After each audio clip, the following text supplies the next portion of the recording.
Yo guys, my name is Zopreme, and in today's video I'll be giving you a spoiler-free review on the new Star Wars Rogue One film. Now guys, Rogue One is the latest installment of the Star Wars franchise, and today I'll be giving you a spoiler-free review, so don't worry, there'll be no spoilers. But if you want me to do a spoiler review, then tell me in the comments below, and I'll make sure to do that. But so guys, all I've got to say at the start is this film was amazing. It was really great. Spoiler free, I'm just going to tell you it's amazing. Now, the main key points I've got to say what made this film great was the directing, the storyline, and the outcome. To be honest, it's not really like other Star Wars films. If you see the end, you'll definitely agree with me. But now, if you didn't know, this film actually is like a prelude of something I forgot what it was before they blew up the Death Star. That film where they blew up the Death Star. It was before then, and I'm not going to give you too much. I'm not going to give you too much of the storyline, but it was before then. So in this film, there's 5 characters. I'm not going to tell you the 5 characters. I'm going to tell you the main one, just Galen Erso, which is the girl you see in the front cover.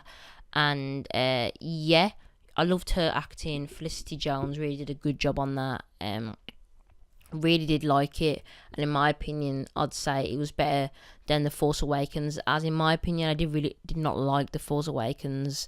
It wasn't strong for me. It didn't give me that pack a punch that I really needed. Even though in The Force Awakens there was a bunch of Jedi fights. Well, not a bunch, but quite a few Jedi fights. But in Rogue One, guys, if you're expecting Jedi fights, there are no Jedi v Jedi fights, as it is more of a shooter, kind of like a fighting back kind of film, like fleets, armies dominating and all that kind of stuff. But so the rebels in this film were a lot more aggressive, brave, and were willing to put their lives on the line and do a lot more stuff than they did in The Force Awakens. In The Force Awakens, in my opinion, they were quite weak, as it was the far in the future after Darth Vader's death, as Darth Vader's still alive in Rogue One. And Darth Vader's presence was I really liked it.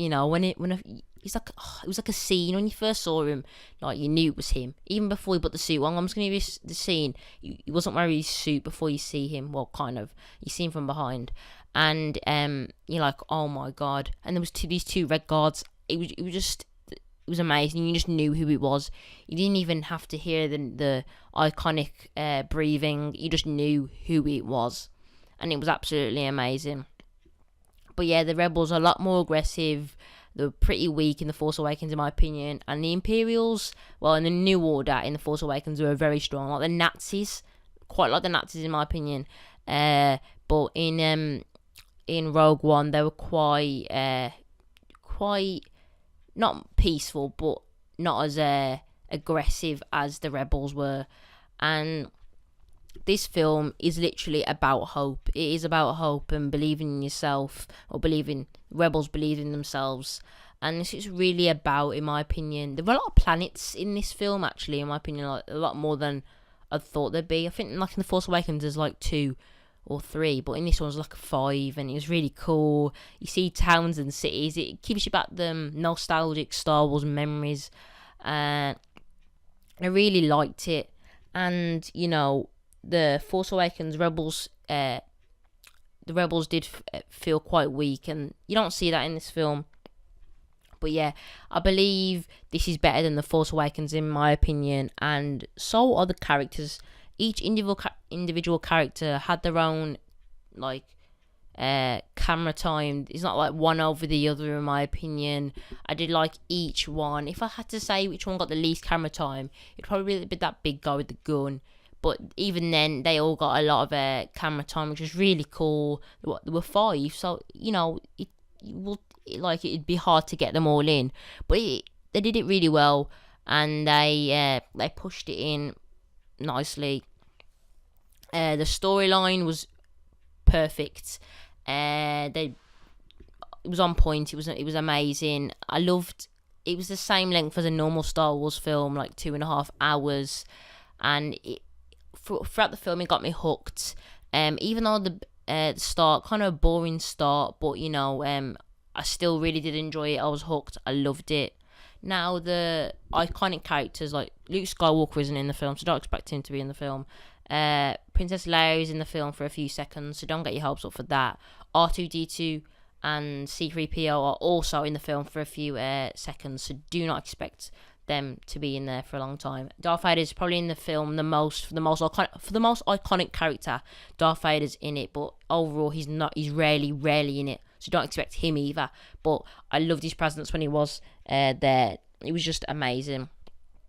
And the ending, I'm not going to spoil the ending. It's not like other Star Wars films.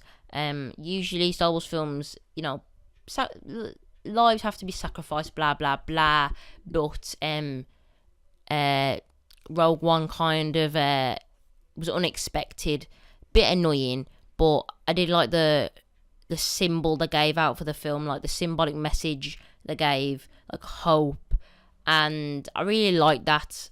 And I rate this film overall an 8 out of 10. And yeah, guys, I did hope you like this video, like this review. And if you want me to do a spoiler review, then I'll definitely do that. If you want me to, tell me in the comments below.